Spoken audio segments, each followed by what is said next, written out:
अस्सलाम वालेकुम everyone, welcome to नसीब कोर्स स्टूडियो, जहां आप सीखते हैं आईटी एंड सीएस की स्किल्स बिल्कुल इजी एंड प्रैक्टिकल वे में। सीएसएस के इस लेक्चर में हम बहुत सारे सूडो सिलेक्टर्स को कवर करने वाले और इससे आप सीएसएस की दुनिया में सिलेक्टर्स का मास्टर बन जाओगे। नेक्स्ट समझते हैं सूडो क्लास सिलेक्टर्स को। लास्ट टाइम हमने रिलेशनल सिलेक्टर्स को कवर किया था। सूडो क्लास सिलेक्टर्स बिल्कुल रिलेशनल सिलेक्टर्स की ही तरह काम कर रहे होते, पर रिलेशनल सिलेक्टर्स स्लो होते हैं, सूडो क्लास सिलेक्टर्स स्लो नहीं होते, ये फास्ट होते बनिस्बत रिलेशनल सिलेक्टर्स का। पर ये फ्रेजाइल होते। फ्रेजाइल मीन्स कि अगर आपने एलिमेंट को टारगेट कर लिया, इन केस आपने उस एलिमेंट को उसकी पोजीशन से हटा के कहीं और रख लिया, तो उसका जो कंडीशन है फिर वो सिलेक्टर में वो कंडीशन मैच नहीं होगा, तो वो एलिमेंट सेलेक्ट नहीं होगा। तो जब भी हम एलिमेंट को आगे पीछे करते हैं तो सूडो क्लास सेलेक्टर या तो फिर जो रिलेशनल सेलेक्टर्स है वो उसी तरह काम नहीं करते जिस तरह एक्सपेक्टेशन होती है। तो सबसे पहले ये जो रिलेशनल सेलेक्टर का कंटेंट है ये हम यहाँ से डिलीट करके कमेंट रखना चाहेंगे और इस कमेंट में रखते हैं हमारा सूडो क्लास सेलेक्टर्स। अब इसमें भी डिफरेंट टाइप्स होंगे, पर जितना ये नाम से कॉम्प्लिकेटेड आपको दिख रहा होगा ये उतना ज़्यादा मुश्किल नहीं है, बहुत ही ईजी है। पर इसकी एक आइडेंटिटी होती है। सूडो क्लास सेलेक्टर में डिफरेंट टाइप्स होंगे, स्टेप बाय स्टेप कवर करेंगे। पर सबसे पहले जब भी आपको सेलेक्टर में कॉलन दिख जाता है, एक सिंगल कॉलन, तो समझ ले ये आइडेंटिटी होती है सूडो क्लास सेलेक्टर्स का। तो जब भी आप सीएसएस का कोड रीड कर रहे हैं किसी भी वेबसाइट को, वहाँ पे कॉलन में किसी एलिमेंट को टारगेट किया गया है, तो समझ ले वो सूडो क्लास सेलेक्टर हो सकता। तो सेलेक्टर में कॉलन आइडेंटिटी होती है सूडो क्लास सेलेक्टर्स का। तो सबसे पहला सेलेक्टर सूडो क्लास सेलेक्टर में जो हम कवर करना चाहेंगे वो होगा first and last child. First child को लास्ट चाइल्ड को किसी भी कंटेनर में कैसे हम टारगेट कर सकते हैं। अब वो फर्स्ट चाइल्ड लास्ट चाइल्ड कोई भी एलिमेंट हो सकता है, पैराग्राफ हो सकता है, हेडिंग हो सकता है, डिव हो सकता है, स्पैन हो सकता है, कोई भी एलिमेंट। तो as a first child as a last child हमने एलिमेंट्स को टारगेट करने के लिए सूडो क्लास सेलेक्टर्स का यूज़ करना है। तो इसके लिए एक दफ़ा चले जाते हैं अपने डॉक्यूमेंटेशन और मार्कअप की तरफ, और यहाँ पे ये जो सेक्शन का कोड है ये मुझे नहीं चाहिए होगा, इसे ख़त्म करते। अब एक ही यहाँ पे हेडिंग आ रहा होगा और उसके जस्ट बाद यहाँ पे दो पैराग्राफ्स। अब ये दोनों पैराग्राफ उठा के एक कंटेनर में रखते हैं और वो कंटेनर में यहाँ पे बनाना चाहूँगा आर्टिकल, और आर्टिकल में इसे पेस्ट करते हैं। अब यहाँ पे हमारे पास एक कंटेनर होगा आर्टिकल नाम का और उसमें दो पैराग्राफ्स आ रहा है और उनमें से एक पैराग्राफ हमें टारगेट करना है। फर्स्ट पैराग्राफ को सिर्फ टारगेट करना है। तो हम यहाँ पे इसे क्लास और आईडी भी दे सकते हैं, पर अगर हम क्लास इन आईडी हर एक एलिमेंट के साथ यूज़ करेंगे तो हमारा कोड बहुत ज़्यादा लेंथी हो सकता। तो हमें डिफरेंट टाइप के सिलेक्टर्स का पता होना चाहिए जिससे हम अपने कोड को शॉर्ट कर सकते, सिंपल रख सकते। तो यहाँ पे आर्टिकल का ये पैराग्राफ फर्स्ट चाइल्ड रहेगा और ये वाला जो पैराग्राफ है ये आर्टिकल का लास्ट चाइल्ड है। तो हम यहाँ पे यूज़ करेंगे सूडो क्लास सेलेक्टर्स और इसमें फर्स्ट एंड लास्ट चाइल्ड के लिए हम टारगेट करते हैं सबसे पहले पेरेंट को, क्योंकि इसी पेरेंट में से हमने फर्स्ट चाइल्ड और लास्ट चाइल्ड टारगेट करना है। तो ये पेरेंट रहेगा और ये रहेगा कंटेनर, और इस कंटेनर के इनसाइड हमने लिखना है कि फर्स्ट चाइल्ड टारगेट करके उसका जो कलर है वो हमें रेड चाहिए। तो यहाँ पे मार्कअप को राइट क्लिक करके ओपन विद लाइव सर्वर से रन करते हैं। तो फर्स्ट पैराग्राफ यहाँ पे as a first child target हो चुका है और इसका कलर हमें रेड होता दिख रहा होगा। वापस चले जाते हैं यहाँ पे कोड की तरफ। अब मान लो ये लास्ट चाइल्ड टारगेट कर रहा है तो सिंपल फर्स्ट की जगह पे यहाँ पे आ जाएगा लास्ट, और अब वेबसाइट में देखेंगे तो लास्ट चाइल्ड यहाँ पे टारगेट हो रहा होगा। अब जो फर्स्ट चाइल्ड है, लास्ट चाइल्ड है, फर्स्ट बच्चा, लास्ट बच्चा, पहला बच्चा, आखिरी बच्चा, या जो भी आप इसे कह दो, इसमें एक प्रॉब्लम होगी। प्रॉब्लम सिंपल है कि जब भी आप यहाँ पे आर्टिकल में देखोगे तो लास्ट यहाँ पे जो चाइल्ड है वो पैराग्राफ आ रहा है, पर आपने यहाँ पे माइंड में ये रखा होगा कि मुझे पैराग्राफ को टारगेट करना था और आपने यहाँ पे पैराग्राफ को देख के आर्टिकल को कहा कि आपका मुझे लास्ट चाइल्ड टारगेट करना है जो कि ऑलरेडी पैराग्राफ है। पर इन फ्यूचर आपने यहाँ पे आर्टिकल में एक और element as a last child insert कर लिया, जैसे कि यहाँ पे डिव, और this is another child of article container. क्या अब भी यहाँ पे ये पैराग्राफ टारगेट होगा? बिल्कुल नहीं, पोजीशन चेंज हो चुका है। अब पोजीशन चेंज हो चुका है तो आपने यहाँ पे सिर्फ कहा है कि आर्टिकल आपका लास्ट चाइल्ड, वो लास्ट चाइल्ड कोई भी एलिमेंट हो सकता है, वो हेडिंग हो सकता है, वो पैराग्राफ हो सकता है, वो कंटेनर हो सकता है जैसे कि डिव हमने इंसर्ट कर लिया, वो कोई सेक्शन हो सकता है वगैरह। तो इस वक्त लास्ट चाइल्ड यहाँ पे क्या पैराग्राफ है? बिल्कुल नहीं, यहाँ पे लास्ट चाइल्ड डिव आ रहा है। तो अब वेबसाइट पे अगर देखते हैं तो लास्ट चाइल्ड इस वक्त डिव है और डिव को टारगेट किया जा रहा है, तो इसलिए हम कहते हैं कि ये फ्रेजाइल होते हैं। अगर आप पोजीशन चेंज करोगे तो केस मैच नहीं होता, केस मैच नहीं होगा तो सिलेक्टर उस तरह काम नहीं करेगा जिस तरह हमारी एक्सपेक्टेशन होती है। पर मान लें अगर आप चाहते हैं कि किसी कंटेनर में हमें हमेशा फर्स्ट चाइल्ड को और लास्ट चाइल्ड को टारगेट करना है, पर इससे फ़र्क नहीं पड़ता कि वो फर्स्ट चाइल्ड कोई भी एलिमेंट हो, चाहे वो हेडिंग हो, पैराग्राफ हो या कोई भी एलिमेंट, आपका यहाँ पे मतलब हमेशा फर्स्ट चाइल्ड को टारगेट करना या लास्ट चाइल्ड को टारगेट करना, तब वहाँ पे हम कुछ इस टाइप का सूडो क्लास सिलेक्टर्स को यूज़ कर सकते हैं। पर मान लें अगर हम यहाँ पे लिखते हैं किसी एलिमेंट का नाम, जैसे मैंने यहाँ पे लिखा कि आर्टिकल आपका एज अ लास्ट चाइल्ड अगर पैराग्राफ है तो उसे टारगेट करके उसका कलर रेड कर लो। तो इस वक्त एज अ लास्ट चाइल्ड क्या पैराग्राफ है? बिल्कुल नहीं, एज अ लास्ट चाइल्ड यहाँ पे डिव आ रहा है। तो अगर ये वाला जो सिलेक्टर और कंडीशन मैच नहीं होती तो ज़ाहिर बात है ये कलर यूज़ नहीं किया जाएगा। अब हम सिर्फ लास्ट चाइल्ड को यहाँ पे नहीं ढूंढ रहे, हम एज अ लास्ट चाइल्ड यहाँ पे पैराग्राफ को ढूंढ रहे। और वेबसाइट पे वापस देखते हैं तो एज अ लास्ट चाइल्ड यहाँ पे पैराग्राफ नहीं, पैराग्राफ सेकंड लास्ट है, पर लास्ट चाइल्ड यहाँ पे ये कंटेनर और डिव आ रहा है, पर इस डिव का हमने यहाँ पे नाम नहीं लिया। पर इन फ्यूचर जैसे ही हम इसी कंटेनर में आर्टिकल में यहाँ पे as a last child paragraph को इंसर्ट करेंगे तो यहाँ पे पैराग्राफ टारगेट होके उसका कलर रेड किया जाएगा। तो अगर आप सिर्फ और सिर्फ यहाँ पे फर्स्ट चाइल्ड और लास्ट चाइल्ड लिखते हैं तो इसका मतलब वो कोई भी एलिमेंट हो सकता है, वो कोई भी एलिमेंट इस आर्टिकल में टारगेट किया जा सकता। पर अगर आपने किसी स्पेसिफिक एलिमेंट को उस कंटेनर में as a last child as a first child target करना हो तो यहाँ पे आप एलिमेंट को मेंशन भी कर सकते हो। लास्ट एंड फर्स्ट चाइल्ड आपको समझ आ चुका होगा। नेक्स्ट सेकेंड नंबर पे यहाँ पे सूडो क्लास सिलेक्टर में रखना चाहेंगे first and last of type. अब टाइप के बेस पे हमने एलिमेंट को टारगेट करना है और सेलेक्ट करना है। अब जैसे कि मान लें हमारे पास यहाँ पे ये कंटेनर है और ये आर्टिकल नाम का कंटेनर है और इसमें हेडिंग इंसर्ट करते हैं। अब यहाँ पे इसका जो फर्स्ट चाइल्ड है वो H2 आ रहा है, पर अगर हम लिखते हैं फर्स्ट चाइल्ड तो H2 ही टारगेट किया जाएगा। पर अगर हम टाइप के बेस पे किसी भी फर्स्ट चाइल्ड लास्ट चाइल्ड को टारगेट करना चाहते हैं तो वहाँ पे हम फर्स्ट ऑफ टाइप और लास्ट ऑफ टाइप यूज़ कर सकते हैं। जैसे कि हमने यहाँ पे इन फ्यूचर इस H2 को मूव कर लिया यहाँ पे नीचे। एक दफ़ा इसका एग्जांपल देख लेते हैं कोड में। जैसे कि हमने यहाँ पे लिखना है कि हमने H2 को टारगेट करना, तो मैं यहाँ पे H2 को लिख लेता हूँ और ये फर्स्ट चाइल्ड आ रहा है तो यहाँ पे लिखते हैं first child H2 as a first child हम ढूंढ रहे हैं और उसका कलर हमें रेड चाहिए। वेबसाइट पे देखते हैं तो H2 का यहाँ पे कलर रेड हो रहा है। पर मान लें इन फ्यूचर हमने H2 को यहाँ पे मूव कर लिया, नीचे की तरफ शिफ्ट कर लिया, ऊपर कुछ और एलिमेंट आया वगैरह, कुछ भी केस हो सकता, क्या अब भी H2 को टारगेट किया जाएगा? नहीं। हम यहाँ पे कह रहे हैं कि आर्टिकल आपके इनसाइड फर्स्ट चाइल्ड H2 ही होगा, तभी तो आपने कलर रेड करना है। तो क्या फर्स्ट चाइल्ड H2 है? नहीं। फर्स्ट चाइल्ड यहाँ पे पैराग्राफ आ रहा है, तो क्या कलर रेड होगा? बिल्कुल नहीं। पर फिर भी अगर हमने H2 को टारगेट करना है, चाहे H2 स्टार्ट में आ रहा हो, लास्ट में आ रहा हो, दरमियान में आ रहा हो, कहीं पे भी, पर हमें हमेशा फर्स्ट H2 को टारगेट करना है। तो इसके लिए हम यहाँ पे टाइप के बेस पे भी एलिमेंट को टारगेट कर सकते हैं। अब टाइप के बेस पे यहाँ पे एलिमेंट्स को टारगेट करने के लिए हम यूज़ करेंगे फर्स्ट ऑफ टाइप और लास्ट ऑफ टाइप। जैसे कि हम यहाँ पे लिखते हैं वापस आर्टिकल, यहाँ पे फर्स्ट चाइल्ड नहीं, हमें फर्स्ट ऑफ टाइप। अब H2 हमें चाहिए, हमें आपके इनसाइड H2 को ही टारगेट करना है, पर उसके टाइप के बेस पे, चाइल्ड नहीं, उसके पोजीशन के बेस पे नहीं। तो हमारा मतलब अब भी यहाँ पे H2 को ही टारगेट करना है। तो हम कह रहे हैं आर्टिकल आपके इनसाइड हमें H2 को ही टारगेट करना है।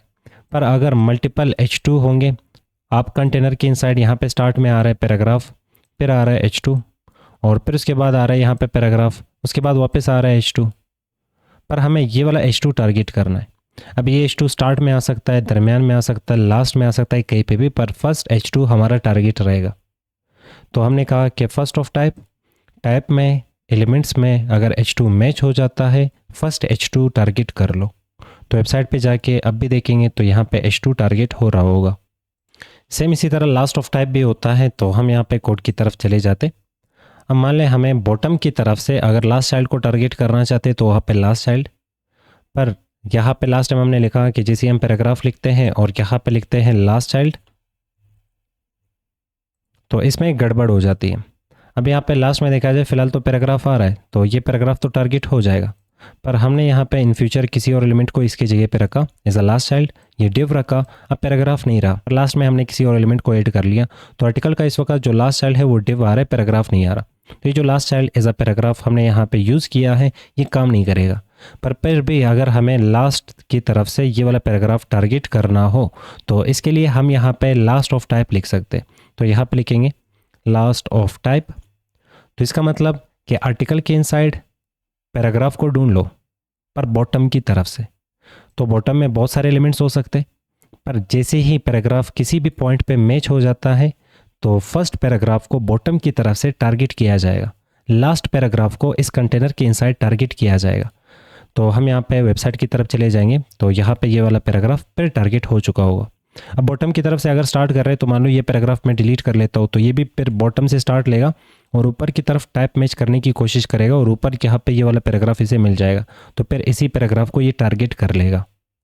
अब जैसे कि हम यहाँ पे वापस आ जाते हैं कोड की तरफ और ये लास्ट वाला जो पैराग्राफ है ये मैं डिलीट कर लेता हूँ।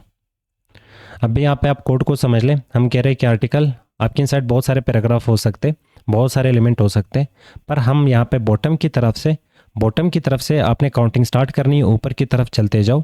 पर अगर बॉटम में आपको मिल जाता है पैराग्राफ तो ठीक है, पर हमें टाइप के बेस पे पैराग्राफ को ही टारगेट करना है बॉटम की तरफ से। तो अब भी वेबसाइट में हमें ये वाली जो पैराग्राफ है जो कि फर्स्ट पैराग्राफ है स्टाइल होते दिख रहा होगा, क्योंकि यहाँ पे टाइप के बेस पे ज़ाहिर है हम यहाँ पे एलिमेंट्स को टारगेट कर रहे हैं।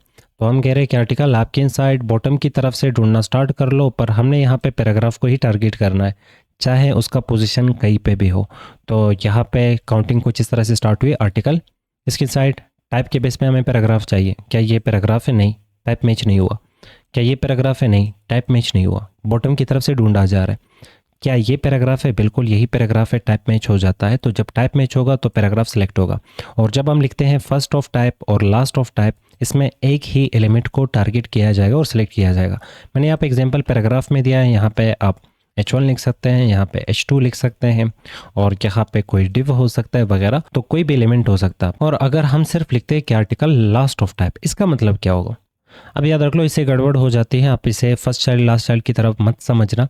आपने लिखा लास्ट ऑफ टाइप कि आर्टिकल आपके इनसाइड टाइप बहुत सारे टाइप के एलिमेंट्स है, जैसे कि पैराग्राफ हो सकता है, H1 हो सकता है, डिव हो सकता है, सेक्शन हो सकता है। तो इस आर्टिकल के इनसाइड कोई भी किसी भी टाइप का एलिमेंट हम इंसर्ट कर सकते हैं, पर हर एक कैटेगरी से ये बॉटम की तरफ से स्टार्ट करेगा और हर एक कैटेगरी से एक एक एलिमेंट, हर एक टाइप से एक एक एलिमेंट आपको सेलेक्ट करके देगा। जैसे कि हम यहाँ पे देखेंगे तो डिव अलग टाइप है, H2 अलग टाइप है, पैराग्राफ अलग टाइप है। और मैं यहाँ पे इस H2 को डुप्लीकेट करता हूँ और इस डिव को डुप्लीकेट करता हूँ, और यहाँ पे जो पैराग्राफ है इसे भी डुप्लीकेट करता हूँ। अब वेबसाइट पे जाएंगे तो पैराग्राफ, H2, डिव, इन तीनों में से एक एक एलिमेंट को एज अ टाइप टारगेट किया जा चुका होगा। तो हम यहाँ पे आ जाते हैं वेबसाइट की तरफ। तो यहाँ पे देखा जाए 2 डिव थे, पर इसने जब देखा कि बॉटम की तरफ से हम ढूंढ रहे तो इस वाले डिव को इसने टारगेट कर लिया, और फिर इस वाले हेडिंग को और H2 को टारगेट कर लिया। ये अलग टाइप है, ये अलग टाइप है, और ये पैराग्राफ अलग टाइप है। तो हर एक कैटेगरी से इसने एक एक एलिमेंट को टारगेट कर लिया। तो अगर आपका केस कुछ इस टाइप का है कि हर एक कैटेगरी से, हर एक एलिमेंट से हमें एक एक एलिमेंट, हर एक टाइप से एक एक एलिमेंट को टारगेट करना है, तो आप कुछ इस तरह से सुडो क्लास सेलेक्टर को यूज़ कर सकते हो। और मान लें अगर हमें टॉप की तरफ से एलिमेंट्स को टारगेट करना है, जैसे कि फर्स्ट पैराग्राफ, फर्स्ट H2 और फर्स्ट डिव, तो फिर इसकी जगह पे ये लास्ट जो लिखा हुआ आ रहा है इसकी जगह पे हम लिख सकते हैं फर्स्ट। तो फर्स्ट ऑफ टाइप, तो ये ऊपर की तरफ से एलिमेंट्स को हर एक टाइप के बेस पे टारगेट करेगा। तो फर्स्ट टाइप मैच हो जाता है, ये सेकंड टाइप है, ये थर्ड टाइप है। तो हर एक फैमिली से एक एक एलिमेंट को टारगेट किया गया। अब वैसे आपको समझ आ चुका है कि फर्स्ट चाइल्ड का काम क्या था, लास्ट चाइल्ड का काम क्या था। ये दोनों एक कैटेगरी से आ रहे थे, फर्स्ट ऑफ टाइप और लास्ट ऑफ टाइप, इन दोनों का काम क्या था। तो यहाँ पे देखा जाए, मैंने यहाँ पे सिंपल सा कंपेरिजन इनका किया है कि first child, last child looks at the position of the element as a child. तो ये हमेशा डिपेंडेंट होता है पोजीशन के ऊपर। पोजीशन चेंज तो सिलेक्टर वहाँ पे काम नहीं करता। जैसे कि पी फर्स्ट चाइल्ड, तो हम एज अ पैराग्राफ किसी कंटेनर के इनसाइड फर्स्ट चाइल्ड को एज अ पैराग्राफ ढूंढ रहे हैं, तो इसका मतलब means the first child must be a paragraph. If another element like H2 comes before it, the paragraph will not be selected. तो हम यहाँ पे as a first child paragraph को ही ढूंढ रहे हैं, पर अगर पैराग्राफ से पहले कोई और एलिमेंट आ गया तो फिर ये सिलेक्टर काम नहीं करेगा, क्योंकि ये हमेशा डिपेंडेंट होता है पोजीशन पे। पर अगर हम यहाँ पे यूज़ करते हैं फर्स्ट ऑफ टाइप और लास्ट ऑफ टाइप, ये इग्नोर करते हैं पोजीशन को, ओनली चेक्स एलिमेंट टाइप। यह हमेशा एलिमेंट के टाइप के बेस पे आपको एलिमेंट्स टारगेट करके और सेलेक्ट करके दे रहा होता है, चाहे वो एलिमेंट कहीं पे भी हो। जैसे कि P first of type will always select the first paragraph inside the parent even if it's not the first child. तो अगर ये फर्स्ट चाइल्ड भी नहीं है फिर भी ये फर्स्ट पैराग्राफ को आपको हमेशा सेलेक्ट करके दे रहा होता है। तो चाइल्ड सेलेक्टर डिपेंड होता है ऑर्डर पे, पोजीशन पे, पर टाइप सेलेक्टर डिपेंड करता है यहाँ पे टैग के नाम पे या तो फिर टाइप पे। अब कभी कभार हमें कुछ इस टाइप का सिलेक्शन करने की ज़रूरत पड़ती, जैसे कि बहुत सारे एलिमेंट्स आ रहे एक कंटेनर के इनसाइड। जैसे कि आपने लिस्ट बनाई यूएल या तो ओएल, ऑर्डर लिस्ट या अनऑर्डर लिस्ट, या तो फिर आपने टेबल बनाया, पर आप चाहते हो यहाँ पे हर सेकेंड रो मुझे कुछ इस टाइप का कलर करना है, तो कुछ इस टाइप का बैंडेड स्टाइल हमने बनानी है। तो इसके लिए हम एक अलग टाइप का सिलेक्टर यूज़ करते हैं जिसे nth चाइल्ड सिलेक्टर कहा जाता। अब हर जुफ्त नंबर पे या तो हर ताक नंबर पे आपने किसी एक एलिमेंट को और किसी एक रो को टारगेट करना है, किसी एक कॉलम को टारगेट करना है, तो nth चाइल्ड सिलेक्टर हमारा हेल्प कर रहा होता है इसमें। सुडो क्लास सेलेक्टर में नेक्स्ट सेलेक्टर हमारा यहाँ पे बनेगा जिसका नाम होगा nth चाइल्ड सेलेक्टर। तो ये 3rd नंबर पे आ जाएगा nth चाइल्ड सेलेक्टर। बहुत कमाल का सेलेक्टर है। अगर आप इसे समझते हैं एक एग्जांपल में, तो आप किसी भी कंटेनर में एलिमेंट्स को टारगेट करने के लिए, उसकी चाइल्ड्स को टारगेट करने के लिए इजीली यूज़ कर सकते हो। सबसे पहले अपने मार्कअप को थोड़ा सा ठीक करते और इसमें अच्छे से एग्जांपल लेते। तो ये जो आर्टिकल है इसे डिलीट करते और मैं यहाँ पे इसे ट्राई कर रहा हूँ यूएल पे। तो आप अगर इसे समझते हैं तो किसी कंटेनर में भी चाइल्ड्स को टारगेट करने के लिए आप ये nth चाइल्ड जैसा फंक्शन यूज़ कर सकते हो। तो यूएल, उसके इनसाइड मुझे एल और फिर आइटम 1, आइटम 2, आइटम 3 कुछ इस टाइप के एलिमेंट्स चाहिए। तो अगर मुझे 10 एलिमेंट्स इस टाइप के और 10 आइटम्स चाहिए होंगे तो बहुत टाइम लगेगा इसे बनाने में। तो हमने जेन कोडिंग ऑलरेडी पढ़ रखी है इसी कोर्स में, तो हम यूएल लिखते हैं। उसके इनसाइड हमें एल चाहिए। कितने एल चाहिए? 10 एल चाहिए। हर एल के इनसाइड हमें लिस्ट नाम का वर्ड चाहिए। उसके आगे 1 2 3 चाहिए। 1 लिखा तो ये फिक्स रहेगा, हर लिस्ट के सामने हमें 1 दिखेगा। पर अगर हम यहाँ पे डॉलर का सिंबल यूज़ करते तो 1 2 3 आ जाएगा। इंटर करेंगे तो ये बन चुकी है हमारी लिस्ट। और इस यूएल को अगर हम हेडर के लिए यूज़ कर रहे हैं तो कंट्रोल एक्स कट हेडर और इसके इनसाइड पेस्ट। अब यहाँ पे इनके जो क्लासेस है वो कुछ इस तरह से आप रखेंगे, जैसे कि इस यूएल को आप हेडर में यूज़ कर रहे हैं। मान लो आपने कुछ इस टाइप का नेविगेशन बार बनानी है, तो हम यहाँ पे इसे कहेंगे हेडर। और जो ऊपर आपको वीएस कोड में ये बटन्स दिख रहे होंगे, इसे भी लिस्ट के थ्रू क्रिएट किया गया है। तो ये हेडर है। तो हेडर के इनसाइड कुछ इस तरह से अनऑर्डर लिस्ट और फिर उसके इनसाइड ये टेब्स का नाम। तो हम यहाँ पे कह सकते हैं कि हेडर के इनसाइड ही लिस्ट आ रहा है, तो यहाँ पे लिखेंगे क्लास हेडर लिस्ट। और ये वाली जो क्लास है इसे कंट्रोल सी कॉपी करते, थोड़ा बहुत आपको आइडिया हो जाती है इससे कि हाँ, अगर हमने 50 यूएल वेबसाइट के ऊपर यूज़ किए, उन्हें कहाँ पे यूज़ किया है, उनको कैसे क्लासेस का नाम देना है। तो आप ये चीज़ें ट्राई करने के लिए आप किसी भी वेबसाइट का कोड रीड करेंगे, उससे भी आपको आइडिया हो जाती है। पर हम ये सीखते जा रहे हैं आहिस्ता आहिस्ता, और ये एक्सपीरियंस आपको होता जाएगा जब आप ज़्यादा कोड लिखते जाएंगे और प्रोजेक्ट्स बनाते जाएंगे।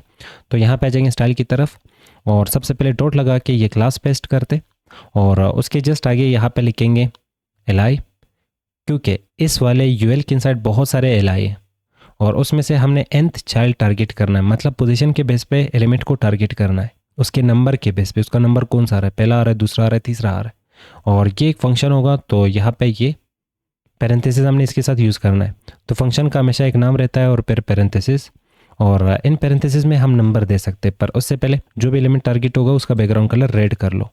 तो वापस देख लो एक दफ़ा, इस यूएल के इनसाइड बहुत सारे एल आई। तो हमने कहा पेरेंट, आपके इनसाइड बहुत सारे मिलते जुलते एक जैसे एल आई, उनमें से कोई स्पेसिफिक एल आई हमें टारगेट करना है। तो फर्स्ट चाइल्ड टारगेट करना है। आपके पास फर्स्ट चाइल्ड सिलेक्टर ऑलरेडी मौजूद है, लास्ट चाइल्ड सिलेक्टर ऑलरेडी मौजूद है। पर यहाँ पे अगर ये वाला चाइल्ड हमें टारगेट करना हो, ये टारगेट करना हो, तो इसके लिए nth चाइल्ड, और हम यहाँ पे लिखते हैं 1। तो इसका मतलब इन लिस्ट आइटम्स में से एज अ nth चाइल्ड सिर्फ पहले आइटम को टारगेट किया जाएगा। वेबसाइट पे देखेंगे तो सिर्फ पहला आइटम यहाँ पे टारगेट हो रहा है। वापस आ जाते हैं कोड की तरफ, दूसरा आइटम टारगेट करना है तो यहाँ पे लिख सकते हैं 2। तो ये दूसरा आइटम टारगेट हुआ। तीसरा या तो 5th नंबर पे या तो 4th नंबर पे, कोई नंबर आप यहाँ पे दे दो, उस नंबर पे जो भी आइटम आएगा वो आइटम यहाँ पे टारगेट हो रहा होगा और वो चाइल्ड वहाँ पे टारगेट हो रहा होगा। अब नेक्स्ट यहाँ पे 2 कीवर्ड्स का भी यूज़ किया जाता, जैसे कि हमने यहाँ पे हर एक ताक नंबर पे एलिमेंट को टारगेट करना है, आइटम को टारगेट करना है। जैसे कि ये ताक पे आ रहा है, ये ताक पे आ रहा है, ये ताक पे आ रहा है, सेम इसी तरह यहाँ पे। तो ये जो ऑड नंबर पे जितने भी यहाँ पे आइटम्स और चाइल्ड आ रहे हैं इनको टारगेट करना है, तो हम यहाँ पे लिख सकते हैं ऑड। ऑड एक कीवर्ड है जो कि ये फंक्शन एक्सेप्ट करता है, और देखिएगा कि जितने भी एल आई ऑड नंबर्स पे आ रहा है उनको टारगेट करके बैकग्राउंड कलर रेड दिया जाएगा। तो कितना इजीली हमने मल्टीपल एलिमेंट्स को उनके ऑड पोजीशन पे टारगेट कर लिया। सेम इसी तरह आप ये सिलेक्टर कुछ इस तरह से सेलेक्ट कर लो और इसका डुप्लीकेट निकाल दो, और यहाँ पे हम रखते हैं इसका कलर, मान लें हमने ये तो गोल्ड रखते हैं, पर मैं यहाँ पे लिख लेता हूँ A1। तो एक खूबसूरत सा हमने लिस्ट यहाँ पे क्रिएट कर लिया। अगर ये सिलेक्टर हमें नहीं पता हो तो हम हर एक आइटम को यहाँ पे क्लासेस दे रहे होते और एक तो कोड लेंथी कर लेते, ऊपर से यहाँ पे अलग अलग हर एक एलिमेंट को हम टारगेट कर रहे होते। तो कुछ इस तरह से हमारा काम कितना आसान बना लिया nth चाइल्ड सिलेक्टर ने। और ये हिस्सा है यहाँ पे सुडो क्लास सिलेक्टर। अब तक हमने जितने भी सिलेक्टर देखे सुडो क्लास सिलेक्टर में, उसमें ये कॉलन हम यूज़ करते आ रहे हैं। अब इतना हमें समझ आ चुका है कि nth चाइल्ड सिलेक्टर कैसे काम करता है, जो कि सुडो क्लास सिलेक्टर्स फैमिली से आ रहा है। पर यहाँ पे हम ऑड, इवन और नेचुरल नंबर्स के अलावा हम यहाँ पे फार्मूला भी दे सकते हैं। जैसे कि मैंने यहाँ पे वापस लिखा li nth चाइल्ड, और यहाँ पे हम करली ब्रेसेस का यूज़ करके लिखेंगे बैकग्राउंड कलर रेड किया जाए कोई भी nth चाइल्ड अगर मैच हो जाती है। तो ऑड इवन दो कीवर्ड थे, इसके अलावा हम यहाँ पे 1 2 3 4 5 6 कुछ इस तरह से नंबर दे रहे थे जो कि नेचुरल नंबर आते। इसके अलावा अगर हम लिखते 1n का मतलब होता है हर फर्स्ट पोजीशन पे एलिमेंट को टारगेट किया जाए, हर फर्स्ट एलिमेंट को टारगेट किया जाए। तो इसका मतलब कुछ लूप चलती है, जैसे कि लूप में यहाँ पे एक कंटेनर लिया गया, उसमें लिखा गया 1। तो इसका मतलब इस हेडर के इनसाइड फर्स्ट पोजीशन पे li में जो भी एलिमेंट होगा उसका कलर, बैकग्राउंड कलर रेड किया जाएगा। फिर वापस यहाँ पे अभी तक ये लास्ट तक नहीं गया है, क्योंकि इसमें जितने भी li होंगे हर li के लिए ये कंटेनर बार बार 1 लिखेगा। तो बार बार 1 लिखने से हर फर्स्ट एलिमेंट यहाँ पे टारगेट होके सभी एलिमेंट्स का यहाँ पे इसने बैकग्राउंड कलर चेंज कर लिया। अब मान लो अगर हम यहाँ पे लिखते हैं 2n, तो इसका मतलब हर सेकेंड एलिमेंट ये टारगेट करेगा। तो यहाँ पे आ जाएंगे, ये फर्स्ट एलिमेंट था, ये सेकेंड एलिमेंट टारगेट हुआ, रेड कलर बैकग्राउंड में आया। फिर ये फर्स्ट था, ये सेकेंड टारगेट हुआ, बैकग्राउंड कलर रेड। इसी तरह हर थर्ड एलिमेंट के लिए हम यहाँ पे 3n लिख सकते। तो हर थर्ड एलिमेंट यहाँ पे टारगेट होगा। और अगर हम लिखते हैं हर फिफ्थ एलिमेंट, तो 5n, हर फिफ्थ एलिमेंट ये टारगेट कर लेगा। अगर हम कुछ इस तरह से नेचुरल नंबर्स के सामने n लगाते हैं तो इसका मतलब हर उस पोजीशन पे एलिमेंट को टारगेट किया जाएगा। नेक्स्ट हम समझते हैं कि वेबसाइट के ऊपर जो लिंक्स हम दिखा रहे होते हैं उन्हें कैसे स्टाइल करना है। जैसे कि आपको यहाँ पे 2 टाइप के कलर दिख रहे होंगे, एक ये कलर और दूसरा ये कलर। इसका मतलब अब तक ये लिंक एक्टिव नहीं किया गया है, इसे हमने विजिट नहीं किया, पर इस लिंक को हमने विजिट किया है। तो जब आप किसी लिंक पे क्लिक करते हो और उसे विजिट करके वापस पीछे चले जाते हो तो उसका कलर चेंज हो चुका है। तो यहाँ पे लिंक्स को स्टाइल करने के लिए हम सुडो क्लास सिलेक्टर्स में से सिलेक्टर्स का यूज़ कर सकते हैं, पर लिंक्स का यहाँ पे डिफरेंट स्टेट हो सकता है। तो जब भी एलिमेंट्स को हमने डिफरेंट स्टेट के बेस पे टारगेट करना है, जैसे कि नॉर्मल कलर क्या होना चाहिए, नॉर्मल कलर ये वाला होगा, पर विजिट करने के बाद वापस आने पे कलर क्या होना चाहिए, तो वो होगा विजिटेड। और अगर हम इस तरह पॉइंटर लेके आएंगे, जैसे कि इसका अंडरलाइन आ रहा है, तो होवर करने पे या तो किसी भी एलिमेंट पे कर्सर लाने से उसका कलर क्या होना चाहिए, तो ये सारा होगा आपका होवर इफेक्ट और होवर सेलेक्टर।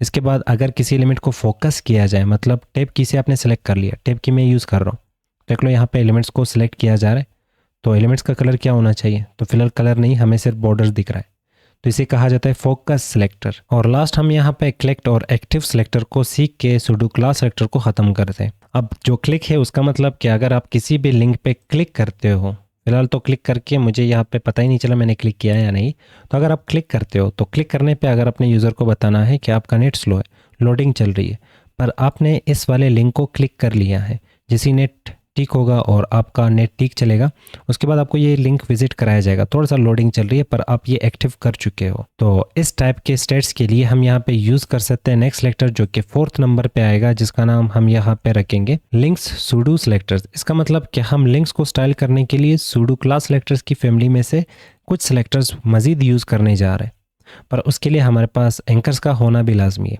तो मुझे यहाँ पे li चाहिए होगा, तो li लिखते हैं और उस li के इनसाइड एंकर, और यहाँ पे हमने एंकर को कोई भी एक लिंक दे देनी है, जैसे कि मैंने लिखा https://www.telegram.com। वैसे रैंडम सा कुछ भी हम यहाँ पे लिख रहे हैं और ये फर्स्ट लिंक आ जाएगा टेलीग्राम। और नेक्स्ट इसका डुप्लीकेट उठा के हमने यहाँ पे आपको नोट्स का लिंक देना है, तो Ctrl+C कॉपी। मैंने नोट्स का लिंक कॉपी करके यहाँ पे पेस्ट कर लिया और यहाँ पे नाम रखते हैं HTML CSS नोट्स फ्रॉम नसीब कोड स्टूडियो। 2 लिंक्स आ चुके होंगे, वेबसाइट पे देखते तो यहाँ पे हमें 2 लिंक्स दिख रहे होंगे। हाँ, एक लिंक को पहले से विजिट किया गया है, तो हम यहाँ पे इस लिंक की जगह पे कुछ और क्या लिख सकते हैं। जब आप लिंक को विजिट करते हो तो कलर बाय डिफ़ॉल्ट ये होता है। तो चलो इसी के साथ इसे समझते। तो हमने यहाँ पे लिंक को विजिट नहीं किया तो कलर ये दिख रहा है, पर विजिट करने के बाद कलर ये आ जाता है। तो इन दोनों को हमने चेंज करना है। तो हम अपने वेबसाइट पे अपने स्टाइल से लिंक्स को दिखा सकते हैं, एंकर्स को दिखा सकते हैं। तो सबसे पहला एंकर आ जाएगा यहाँ पे सुडो सेलेक्टर्स के साथ, जिसका नाम होगा लिंक। तो हम कह रहे हैं यहाँ पे एंकर आपका बाय डिफ़ॉल्ट जो भी लिंक है, जो भी लिंक आप पे लगा है, उसका बाय डिफ़ॉल्ट कलर हमें ये वाला तो नहीं चाहिए जो ब्लू आप दिखा रहे हो, पर ब्लू की जगह पे हमें रेड कलर चाहिए। तो यहाँ पे लिखते हैं कलर हमें रेड दिखा दो। तो जैसी वेबसाइट पे आएंगे तो जिन लिंक्स को अभी तक विजिट नहीं किया गया है उन लिंक्स का कलर बाय डिफ़ॉल्ट रेड रख लिए। नेक्स्ट सेलेक्टर यहाँ पे आ जाएगा विजिटेड। विजिटेड मीन्स कि अगर लिंक को विजिट कर लिया तो कलर क्या होगा। जैसे कि हमने इस लिंक को विजिट किया है तो इसका कलर कुछ इस टाइप का आ रहा है। इसका नाम कुछ भी हो सकता है इस कलर का, पर आपको पता है तो कमेंट कर लो इस कलर का नाम क्या होगा। और हम यहाँ पे नेक्स्ट सेलेक्टर यूज़ करते हैं जिसका नाम होगा यहाँ पे विजिटेड। और हम यहाँ पे कहेंगे कि विजिट करने के बाद किसी भी लिंक को अगर विजिट किया जाता है वापस वेबसाइट पे आने के बाद उसका जो कलर है वो आप रख लो ब्लैक। वापस आ जाओ वेबसाइट पे, जो लिंक्स आपने विजिट किए होंगे उनका कलर ब्लैक हो चुका है। अच्छा नेक्स्ट, यहाँ पे नेक्स्ट आ जाता है होवर। होवर मीन्स जैसे कि आपको ये ऊपर नेविगेशन बार दिख रही होगी, इस पर पॉइंटर ले जाने से एक खूबसूरत सा ग्लास इफेक्ट आपको बनता हुआ दिख रहा होगा। जैसे कि यहाँ पे देख लो, यहाँ पे देख लो, क्लिक करने पे यहाँ पे देख लो, कुछ खूबसूरत सा बैकग्राउंड आ जाता है। तो इस चीज़ को हम कहते हैं होवर इफेक्ट। यहाँ पे अब आपको दिख रहा होगा। अब ये वाला जो इफेक्ट है ये जब आप कर्सर पॉइंटर लेके जाते हो इन बटन्स पे तो ये इफेक्ट क्रिएट हो जाती है, इसे होवर इफेक्ट कहा जाता। अच्छा, फिलहाल एंकर पे पॉइंटर लेके आ रहे तो क्या हो रहा है, कुछ भी नहीं। तो हम यहाँ पे चाहेंगे कि जब भी एंकर पे पॉइंटर लाया जाए उसे कहा जाता है एंकर। जब भी आप पे होवर किया जाए तो आपका जो बैकग्राउंड कलर है वो ब्लैक कर लो, टेक्स्ट का जो कलर है वो वाइट कर लो। अब जाते हैं वापस वेबसाइट की तरफ और जैसे मैं होवर करूँगा तो देख लो टेक्स्ट कलर वाइट और बैकग्राउंड कलर यहाँ पे ब्लैक हो रहा है। थोड़ा सा मजीद एंकर्स को क्रिएट करते, डमी से एंकर है, फ्री के एंकर है, चलो यूज़ करते हैं यहाँ पे एंकर। पर एंकर से पहले हमें एल आई चाहिए, उसके इनसाइड एंकर चाहिए, खाली एंकर चाहिए। और इसमें यहाँ पे लिखते हैं अपने चैनल का नाम और इसका मल्टीपल हम डुप्लीकेट्स निकाल के वापस वेबसाइट पे देखना चाहेंगे। सब पे होवर करने से बैकग्राउंड कलर ब्लैक और टेक्स्ट कलर वाइट हो रहा है। ये हुआ आपका होवर इफेक्ट। और इन लिंक्स को विजिट किया गया तभी तो ये ब्लैक दिख रहा है। क्या इस लिंक को अब तक विजिट किया गया है? नहीं, इसी वजह से ये हमें रेड दिख रहा है। तो डिफ़ॉल्ट कलर रेड होगा, पर जिसे विजिट करोगे कलर ब्लैक होगा। ये हमने ऑलरेडी टॉप पे बता रखा है।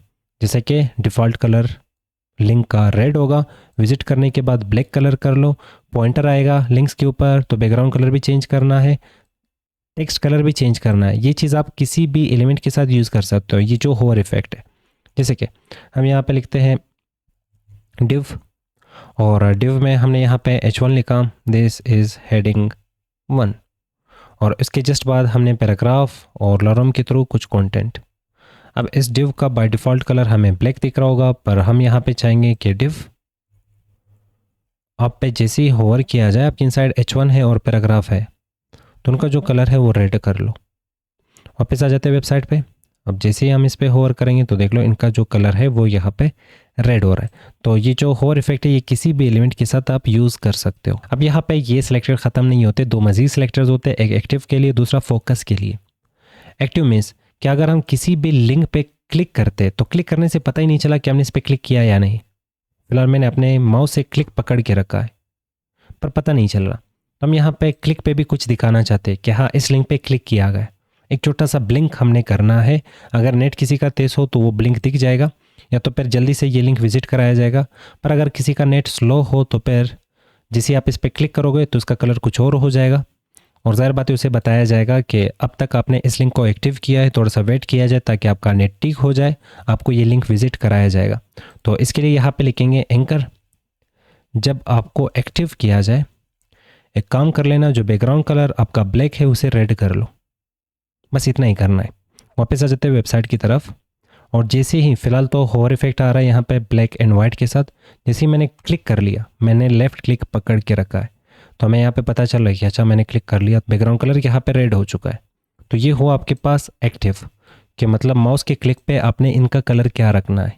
तो ब्राउज़र में ये चीज़ हमें नहीं मिल जाता। जैसे मैं इस पर क्लिक कर रहा हूँ तो इसका कलर कुछ भी यहाँ पे चेंज नहीं हो रहा। और लास्ट सेलेक्टर यहाँ पे फोकस होगा। पर उससे पहले अगर मैं अपने कीबोर्ड से टैब की प्रेस कर लेता हूँ, टैब की जैसे ही यहाँ पे लिंक्स पे आएगा तो देख लो एक डब्बा बन रहा है। आप अगर चाहते हैं कि नहीं मुझे ये आउटलाइन सिर्फ नहीं चाहिए, बैकग्राउंड कलर भी चेंज करना है या टेक्स्ट कलर चेंज करना है या किसी टाइप का भी आपने स्टाइल अप्लाई करना है, तो इसे कंट्रोल करने के लिए हम लिखेंगे एंकर। जब आप पे फोकस किया जाए, मतलब टैब की प्रेस करने से जब आपको सेलेक्ट किया जाए कीबोर्ड के थ्रू, तो आपको जो बैकग्राउंड कलर है वो हमें गोल्ड चाहिए। अब वापस आ जाते हैं वेबसाइट पे, और मैं जैसे ही इस दफ़ा यहाँ पे टैब की प्रेस करूँगा तो बैकग्राउंड कलर यहाँ पे गोल्ड हो रहा होगा, और गोल्ड के साथ यहाँ पे वाइट कलर अच्छा लगता है तो कलर यहाँ पे चेंज करके लिखते हैं वाइट। पर यहाँ पे तो रेड भी अच्छा दिखता है तो हम ये रेड करते हैं। अब वापस आ जाते हैं वेबसाइट पे। फिलहाल टैब की जैसे ही प्रेस करेंगे, पहले सिर्फ एक ब्रैकेट हमें दिख रहा था, अब जैसे ही टैब की प्रेस कर रहे तो बैकग्राउंड और टेक्स्ट कलर दोनों चेंज हो रहे हैं। तो हमने यहाँ पे 5 किस्म के सूडो क्लास सेलेक्टर में से मजीद सेलेक्टर्स देखे जो कि लिंक्स को स्टाइल करने में हमारा हेल्प कर रहा होता है। सबसे पहला लिंक के डिफ़ॉल्ट लिंक कलर क्या रखना है, फिर विजिटेड के लिंक को विजिट करने के बाद वापस जब आएंगे तो लिंक का कलर क्या होना चाहिए, होवर लिंक पे जब पॉइंटर लेके आएंगे तो कलर क्या होना चाहिए, उसके बाद लिंक पे अगर क्लिक किया जाए तो कलर क्या होना चाहिए, और अगर टैब के थ्रू लिंक को सेलेक्ट किया जाए तो फिर कलर क्या होना चाहिए। अब यहाँ पे मैं सिर्फ कलर की बात कर रहा हूँ, पर यहाँ पे ओवरऑल हम स्टाइलिंग की ही बात कर रहे हैं, तो स्टाइल में कुछ भी आ सकता। लिंक का क्या स्टाइल रखना है, विजिटेड पे क्या स्टाइल रखना है, होवर पे क्या स्टाइल रखना है, एक्टिव पे क्या स्टाइल रखना है, फोकस पे क्या स्टाइल रखना है। लेक्चर ख़त्म करने से पहले हमने यहाँ पे एक चीज़ हमेशा याद रखनी है, इन सेलेक्टर को जैसे जिस पोजीशन पे मैंने यूज़ किया है उसी तरह आपने भी यूज़ करना है। अगर आप आगे पीछे इन्हें यूज़ करते हो तो ये सिलेक्टर उसी तरह काम नहीं करेंगे जिस तरह एक्सपेक्टेशन होती है या जिस तरह आपने इस लेक्चर में देखा। तो सबसे पहले आपने लिंक को यूज़ करना है, फिर उसके बाद विजिटेड। अगर आपको विजिटेड यूज़ नहीं करना है तो सिंपल इसे डिलीट कर ले, मतलब लिंक के बाद डायरेक्ट फिर आ जाएगा होवर। और अगर आप चाहते हैं होवर यूज़ नहीं करना है तो फिर आप डायरेक्ट एक्टिव यूज़ कर सकते हैं। पर हाँ, आप कुछ इस तरह से इन्हें स्टेप बाय स्टेप यूज़ कर सकते हैं अगर आपको सभी यहाँ पे ये वाले लिंक सेलेक्टर्स यूज़ करने। तो सबसे पहले लिंक आ जाएगा, फिर विजिटेड आ जाएगा, फिर होवर आ जाएगा, फिर एक्टिव आ जाएगा, फिर फोकस आ जाएगा। अगर मैं फोकस को उठा के स्टार्ट में लगा लूँ तो ये बिल्कुल उसी तरह काम नहीं करेंगे जिस तरह अभी ये वाले सेलेक्टर्स काम कर रहे थे। तो इसके लिए एक फार्मूला यूज़ किया जाता, जैसे कि हमने सबसे पहले लिंक यूज़ करना है तो स्टार्ट में एल और फिर विजिटेड, फिर उसके बाद हमने होवर, फिर एक्टिव और लास्ट में फोकस। तो एक फार्मूला है, इस फार्मूले को आप याद रख सकते हो। तो लिंक, विजिटेड, होवर, एक्टिव और फिर फोकस, लव हाफ, आप इसे कुछ भी नाम दे दो। पर हाँ, ये फार्मूला अगर आप यूज़ करते हैं तो इसके बेस पे आपके ये वाले सिलेक्टर बिल्कुल ठीक काम करेंगे। आगे पीछे करोगे तो सिलेक्टर उस तरह काम नहीं करेंगे जिस तरह आपने यहाँ पे सीखा, या जिस तरह इन फ्यूचर आप यूज़ करेंगे, आगे पीछे आप करोगे इन सिलेक्टर्स को तो ये बिल्कुल उस तरह काम नहीं करेंगे। अब यहाँ पे लिंक के लिए हमने जितनी भी सूडो सिलेक्टर्स देखे इनको हम कुछ इस तरह से यूज़ नहीं करते। जैसे कि यहाँ पे एक सिंपल सा प्रॉब्लम देख लेते हैं वेबसाइट पे। अगर कोई भी इंसान किसी भी लिंक पे क्लिक करेगा या तो लिंक को सेलेक्ट करेगा, फोकस करेगा, तो 2 तरीके होंगे, एक कीबोर्ड के थ्रू, दूसरा माउस के थ्रू। अगर मैं माउस का पॉइंटर लेके आ जाता हूँ इस वाले लिंक पे तो बैकग्राउंड कलर अलग और टेक्स्ट कलर अलग। अगर मैं यही सेम लिंक यहाँ पे टैब के थ्रू सेलेक्ट करता हूँ तो बैकग्राउंड कलर अलग और टेक्स्ट कलर अलग। अब इसका मतलब फोकस ही है कि हम यहाँ पे इस वाले लिंक पे आ चुके हैं, इस पे ही फोकस है। चाहे वो कीबोर्ड के थ्रू फोकस है, चाहे वो माउस के थ्रू फोकस है, पर दोनों का स्टाइल अलग क्यों। पर हम यहाँ पे इनको पेयर्स और जोड़ी बना सकते हैं। कैसे? यहाँ पे इनको हम सेलेक्ट करके एक दफ़ा डिलीट कर लेते और यहाँ पे हम लिखेंगे होवर करने पे कोमा, मतलब ग्रुप कर रहे, जोड़ी बना रहे यहाँ पे मल्टीपल सूडो क्लास सेलेक्टर्स का। और नेक्स्ट एंकर पे जैसे ही फोकस किया जाए, एंकर पे होवर करने से, फोकस करने से आपको बैकग्राउंड कलर रेड मिलेगा और जो टेक्स्ट का कलर है वो हमेशा वाइट मिलेगा। वेबसाइट पे वापस चले जाएंगे, टैब की प्रेस करेंगे और अगर माउस का पॉइंटर लेके आ जाते हैं दोनों में हमें सेम स्टाइल दिख रही होगी। एक और बेस्ट प्रैक्टिस मानी जाती है कि जैसे आपने यहाँ पे होवर और फोकस को ग्रुप कर लिया, सेम इसी तरह आप लिंक को और जो विजिटेड है उनको भी ग्रुप कर सकते हो। जैसे कि हम यहाँ पे लिखेंगे एंकर, आपकी जो लिंक का स्टाइल होगा एंकर, आपको विजिट करने के बाद जो स्टाइल होगा वो हमें सेम चाहिए। तो डिफ़ॉल्ट में आप एंकर्स को इंसर्ट करोगे तो कलर रेड होगा, जब आप विजिट करके वापस आओगे तब भी यहाँ पे आपको कलर रेड ही मिलेगा। जैसे कि वेबसाइट में थोड़ा बहुत कलर में चेंज हो जाता है, पर अगर आपको ये वाली जो जोड़ी है पसंद नहीं है तो आप इसे अलग अलग यूज़ भी कर सकते हो। अब 2 मज़ीद सेलेक्टर्स को कवर करते जो कि सूडो क्लास सेलेक्टर्स की फैमिली से होंगे, और इन्हें आप सबसे ज़्यादा प्रोजेक्ट में यूज़ करते देखोगे और यूज़ होते देखोगे। शॉर्ट्स में ज़्यादातर आपको दिखाया जाता, जब भी आपको CSS का शॉर्ट वीडियो दिख जाती है तो वहाँ पे प्रोजेक्ट बनाते वक्त ये दो सिलेक्टर्स का यूज़ किया जाता है। एक होता है हैज़ और दूसरा होता है नोट, और इनके सामने भी आपको कॉलन दिख जाता है और ये दोनों फंक्शंस है। सबसे पहले यहाँ पे हम वेबसाइट पे आके एक सेक्शन बनाते हैं। तो मैंने यहाँ पे कहा कि एक सेक्शन बनाया जाए, उसमें H1 दिस इज़ हेडिंग 1 और पैराग्राफ के थ्रू लोरम कुछ कंटेंट दे देगा हमें, और फिर एक बटन, और यहाँ पे हम लिखते हैं सबमिट, और इसी को सेलेक्ट करके यहाँ पे हम डुप्लिकेट करते और इसमें सिर्फ H1 को चेंज करके हम यहाँ पे रख लेते हैं H2 को, पर हम यहाँ पे इसे टिक से H2 बना लेते। अब वेबसाइट पे इसे देखेंगे तो ये दो सेक्शंस बन चुके होंगे। अब इनमें से वो सेक्शन हमें टारगेट करना है जिसके पास H1 एलिमेंट है। तो इसके लिए आ जाएंगे कोड की तरफ और यहाँ पे कहेंगे कि सेक्शंस, ये तो सारे सेक्शंस टारगेट होंगे, पर वो section who has H1 element, तो हम यहाँ पे कह रहे हैं कि वो सेक्शन टारगेट किया जाए जिसके पास H1 एलिमेंट है और उसका बैकग्राउंड कलर रेड कर लो।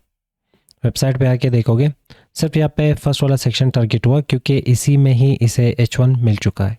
तो यहाँ पे इनसाइड कोई भी सिलेक्टर आप इंसर्ट कर सकते हो। आईडी सिलेक्टर हो सकता है, क्लास सिलेक्टर हो सकता है, एट्रीब्यूट सिलेक्टर हो सकता है, और यहाँ पे आपका एलिमेंट सिलेक्टर हो सकता है। जैसे कि मैं यहाँ पे माई टाइप एलिमेंट को टारगेट कर रहा हूँ, वो सेक्शन जिसके पास H1 है, जिसके इनसाइड H1 है, उसे टारगेट करके ये चीज़ अप्लाई की जाए। इसके बाद यहाँ पे आ जाता है नोट। तो हम यहाँ पे नोट को कैसे यूज़ करते हैं, जैसे कि मान लें वेबसाइट पे यहाँ पे हम कंटेनर से एक दफ़ा कंटेंट को बाहर निकालते, क्योंकि अगर मैं यहाँ पे लिखता हूँ कि बॉडी मतलब पूरे वेबसाइट के बॉडी को हम टारगेट कर रहे हैं, उसमें सिर्फ और सिर्फ छोड़ पैराग्राफ को छोड़ के बाकी जितने भी एलिमेंट्स हैं उनका कलर जो है वो रेड कर लो। अब वेबसाइट पे आएंगे तो आप कहोगे कि तो हमने तो कहा पैराग्राफ को छोड़ के, हाँ पैराग्राफ को छोड़ के हमने कहा था, पर अगर आप कोड को रीड करोगे तो अगर सेक्शन को रेड कलर मिलेगा तो इसके चाइल्ड को तो भी मिलेगा। तो हम यहाँ पे सेक्शन से अगर बाहर निकालते हैं पैराग्राफ्स को, तो अब वापस हम यहाँ पे कोड की तरफ आएंगे तो हम कह रहे हैं कि बॉडी के अंदर जितने भी एलिमेंट्स हैं उनमें सिर्फ पैराग्राफ को छोड़ के पैराग्राफ को कलर रेड नहीं मिलना चाहिए।